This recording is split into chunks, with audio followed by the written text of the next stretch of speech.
Guys पिछले video में हमने लाइब्रेरी फंक्शंस को पढ़ा और उनमें से बहुत ज़्यादा फंक्शंस के ऊपर हमने प्रोग्राम लिखकर टेस्ट भी किए कि वो किस तरह से काम करते हैं। लेकिन एक अजीब बात यह है कि वो फंक्शंस कुछ भी नहीं थे। मतलब ये आप ये समझो कि इतने सारे फंक्शंस हैं, एक समुंदर है, उसमें से कोई एक बस हमने कूजा भरा है और उसको टेस्ट किया कि वो पानी उसका किस तरह का है। मतलब ये फंक्शन बहुत ज़्यादा पड़े हैं जिनको हमने अभी ये कह लो कि अभी सीखना है, या फिर ये कह लो कि अभी हम पढ़ सकते हैं। लेकिन बात यह है कि यार अभी इस टाइम पे आप सारे फंक्शंस को याद नहीं कर सकते हो, और ये कोई समझदारी वाली बात भी नहीं है कि आप सारे फंक्शंस को याद करना शुरू कर दो। तो अभी जितने भी बेसिक आपने पढ़ लिए वो इनफ है। बाकी जैसे जैसे हमारी इस कोर्स में प्रोग्रेस होती रहेगी ना, तो हम फंक्शंस पढ़ते रहेंगे। तो अभी आज जो हमने पढ़ने हैं वो है लोकल फंक्शंस के लोकल फंक्शंस को हम किस तरह से यूज कर सकते हैं अपने प्रोग्राम के अंदर। और इसके अलावा यार जो हमारा चैप्टर था इसको रिवाइज करेंगे और इनके ऊपर चंद एक जो चीजें हमने इंपॉर्टेंट पढ़ी थी वो सारी देखेंगे, वो किस तरह से काम करती हैं और इस चैप्टर में से क्या क्या जरूरी चीजें थी जो आपको याद रखनी है। तो सबसे पहले यार अगर मैं आपसे एक चीज पूछूं कि यार ये जो मेरे सामने आपके सामने फंक्शन लिखा हुआ है ना, ये अगर आप देखो इसे तो ये क्या है, ये वेरिएबल इनसाइड फंक्शन यूज हो रहे हैं। ये वेरिएबल है और ये कहाँ पे यूज हो रहे हैं, इनसाइड फंक्शन, और इसको बोलते हैं वेरिएबल इनसाइड फंक्शन यूज करना। और इसका अगर मैं आपसे पूछूं कि यार क्या रिजल्ट निकलेगा, तो आप क्या बोलोगे, इसका आउटपुट क्या आएगा? आप बोलोगे यार इसका आउटपुट तो बहुत ही सिंपल है, तुम हमसे क्यों पूछ रहे हो, खुद ही जान लो ना, इसका आउटपुट 12 आने वाला है। और ऑब्वियसली 12 ही आएगा यार, आप सबको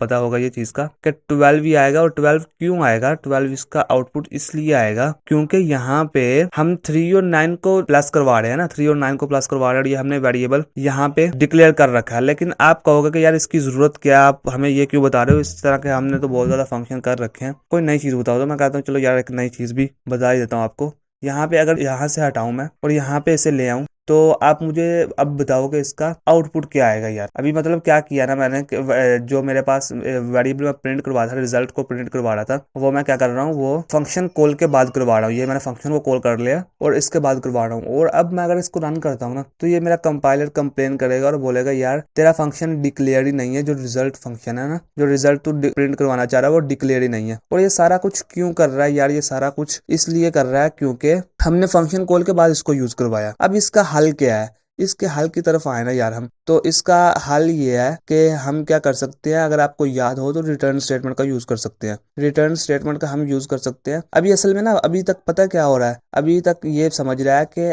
हम रिजल्ट नाम की चीज ही कोई नहीं है, या फिर रिजल्ट को हमने प्रिंट नहीं करवाया। फंक्शन कॉल से पहले जो जो भी बात होगी वो सिर्फ उसी को समझेगा।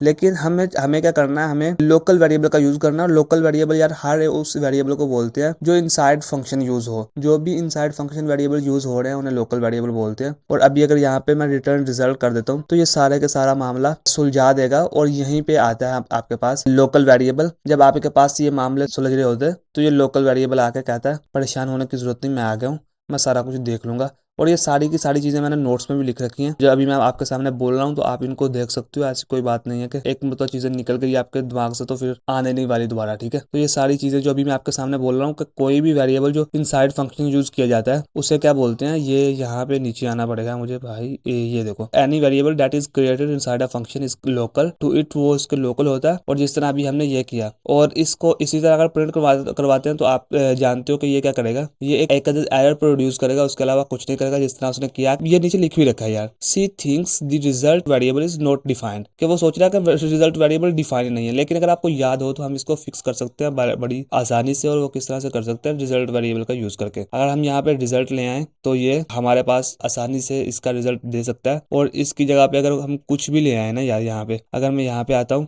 और यहाँ पे इंट आउटपुट लिखूं, जिस तरह आउटपुट, तो ये एक मैं और वेरिएबल क्रिएट कर रहा हूँ और यहाँ पे इस तरह से कर सकता हूँ। तो यार इन चीज़ों का यूज करके ऐड नंबर मेरा वेरिएबल यही है। तो इस तरह ना इस यहाँ पे अभी मैं क्या कर सकता हूँ, आउटपुट लिख सकता हूँ। तो ये आउटपुट इसका निकाल के दे देगा क्योंकि यहाँ पर मैंने वो क्रिएट कर दिया। तो ये बहुत ही सिंपल है, मतलब ऐसी चीज़ कोई नहीं है कि ये आपको तंग करे। आप क्या कर सकते हैं, सिर्फ रिटर्न स्टेटमेंट का यूज कर सकते हैं। और इसी को यार लोकल वेरिएबल बोलते हैं, क्योंकि हम क्या कर रहे हैं, यहाँ पे इनसाइड फंक्शन सारे काम करते जा रहे हैं और इसको लोकल वेरिएबल बोलते हैं। तो ये बहुत सिंपल होता है आपके पास इन चीजों को यूज करना। तो ये आपने देख भी लिया होगा। तो अभी यहाँ पे क्या करता हूँ, अगर मैं इसको जो मेरे पास है इसको रन करता हूँ, और आप देखो यहाँ पे इससे पहले क्या कर सकता हूँ मैं, ये बस इतना ही है। और कोई ना कोई गलती हो रही है यहाँ पे, वो हम देख लेते हैं इसमें फंक्शन में।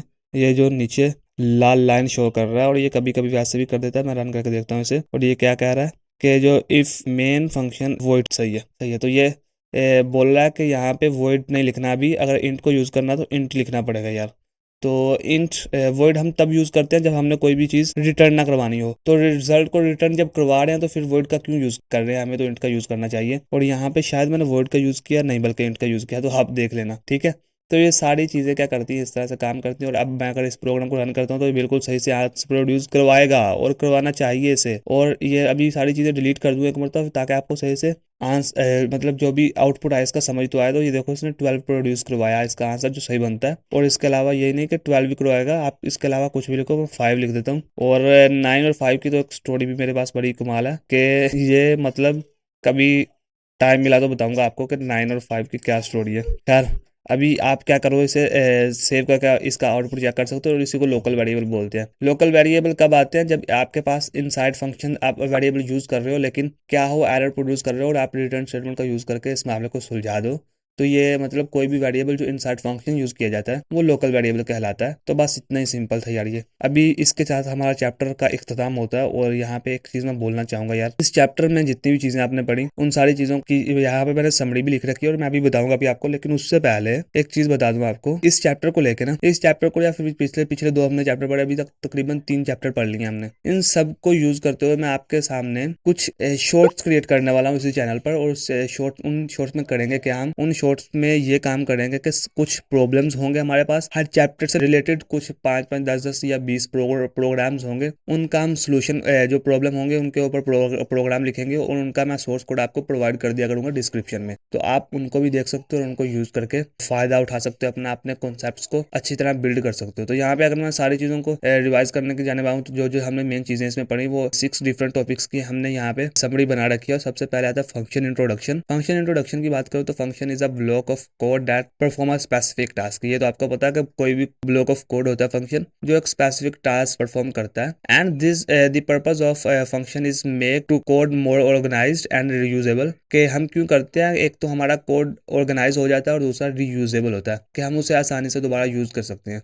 उसके बाद फंक्शन कॉल और arguments and return value. Function are called using their name and they can take arguments and return a value. तो ये क्या कर सकते हैं, हम जो आपके पास कॉल आता है, फंक्शन कॉल में क्या किया जाता है, इसका नाम हम लिखते हैं, और इनके अंदर क्या आर्गुमेंट्स आ सकते हैं, और रिटर्न वैल्यू हम ला सकते हैं फंक्शन के अंदर। फंक्शन प्रोटोटाइप की बात करूं तो फंक्शन प्रोटोटाइप क्या है, declaration of a function that specifies the functions name, return type and parameter. It is used to provide information to the compiler about the functions name, return type and parameters. तो ये असल में function prototype, आपने एक चीज हमेशा ध्यान में रखनी है कि ये सारी चीजें तो वही हैं डिक्लेयर कर रहे हैं हम, जो सारी चीजें ऊपर पॉइंट 2 में डिस्कस कर चुके हैं। लेकिन ये क्या करता है, ये कंपाइलर को इन्फॉर्मेशन प्रोवाइड करता है। ये आप बहुत ही इंपॉर्टेंट चीज है कि वो फंक्शन का नेम क्या है, रिटर्न टाइप क्या है, पैरामीटर क्या है। तो आपने इस चीज को मद्देनजर रखना है, जहन में बैठा लेना है। तो ये यहाँ से यहाँ तक ठीक है। तो अभी आता है लोकल वेरिएबल। लोकल वेरिएबल क्या थे, कोई भी वेरिएबल यार जो इनसाइड फंक्शन यूज किया जाता है and are only accessible within that function, जहाँ पे वो उसी फंक्शन के अंदर रहते हुए एक्सेसिबल हो, उसे बोलते हैं लोकल वेरिएबल। और स्टैंडर्ड लाइब्रेरी फंक्शंस क्या है यार, standard library function, the standard library provides many functions that can be used in programs including string handling, math functions and input output functions। आपने देखा होगा कि ये 2 तरह के फंक्शन हम अभी बहुत ज्यादा प्रोग्राम के ऊपर लिख के चेक भी कर चुके हैं। लेकिन स्ट्रिंग हैंडलिंग के अभी हमने कुछ नहीं देखा, तो इनको भी देखेंगे। आपको परेशान बिल्कुल भी नहीं होना। जो भी चीजें मैं छोड़ रहा हूँ ना यहाँ पे यार, उनको कोई ना कोई वजह है, आपको आगे जाकर थोड़ी देर बाद समझ आ जाएगी कि क्यों छोड़ी थी उस वक्त हमने, और इधर क्यों पढ़ रहे हैं। अगर आप इस कोर्स को कंप्लीट कर लेते हो तो आपको ये सारी चीज़ों की बड़े अच्छे से समझ आ जाएगी। खैर, अभी आते हैं वाई यूज फंक्शंस। फंक्शन को क्यों यूज करते हैं, तो यार फंक्शन को इसलिए यूज करते हैं कि हम अपने कोड को ऑर्गेनाइज कर सकें, रीयूजेबल बना सकें। देखो, रीयूजेबल का मतलब जब मैं करता हूँ ना बात, तो ऑर्गेनाइज की तो मतलब समझ आ जाती है कि हम क्या कर रहे हैं। ऐसा हम चाहते नहीं है कि यार कोड को इसी तरह बना दें, उसकी ये बोलो को खिचड़ी बन जाए कि समझ भी कुछ ना आए। तो ये ऐसा, तो एक तो ऑर्गेनाइज हम तो इससे क्या होता है कि ऑर्गेनाइज कर देता है। अभी यहाँ पे किसको समझ नहीं आएगी यार, अंधे को भी समझ आएगी। भाई साहब कुछ ज्यादा नहीं हो गया ये, मतलब कुछ भी। खैर, ये थोड़ी सी बड़ी होगी, लेकिन जो एक आम इंसान है ना, उसको भी समझ आएगी कि ये कोड क्या है। एक यहाँ पे फंक्शन यूज किया जा रहा है, और यहाँ पे उसकी मेन बॉडी है वो शुरू हो रही है। तो ये आपके पास क्या करता है, ये आपके कोड को ऑर्गेनाइज करता है। और रीयूजेबल की जब बात करते हैं ना, तो यार इसको रीयूज किया जा सकता है। जब आपको हर चीज समझ आ रही है तो रीयूज करना आसान हो जाता है, एंड ईजियर टू मेंटेन। और इसको मेंटेन करना बहुत ईजी होता है, आसान रहता है। They can also reduce code duplication and improve program performance. तो ये कोड की डुप्लीकेशन के लिए भी यूज किया जा सकता है एंड ये आपका जो प्रोग्राम होता है उसकी परफॉर्मेंस जो होती है उसको भी इम्प्रूव करता है। तो यही होता है यार कुछ टॉपिक्स जो इसेंशियल थे for writing efficient and organize code in C. तो ये हमने फंक्शन के ऊपर इतनी डिटेल डिस्कशन की। अगर किसी ने आप में से पिछले वीडियो नहीं देखा है तो वो देख लेना, और ये नोट्स अगर आप किसी ने डाउनलोड नहीं किए तो ये भी कर लेना, ये बहुत इंपॉर्टेंट है। तो ये आपके पास अगर सेव रहेंगे तो ये आपकी जिंदगी आसान कर देंगे। तो ये देखो यहाँ पे आप अपने फ्रेंड्स के साथ भी शेयर कर सकते हो इन वीडियो को यार, और अगर आप लाइक कर दोगे तो ये मेरे लिए ऑनर की बात होगी। अगर सब्सक्राइब करना चाहो तो वो भी कर सकते हो यार। बस thank you so much guys for watching this video. I will see you next time in the next chapter.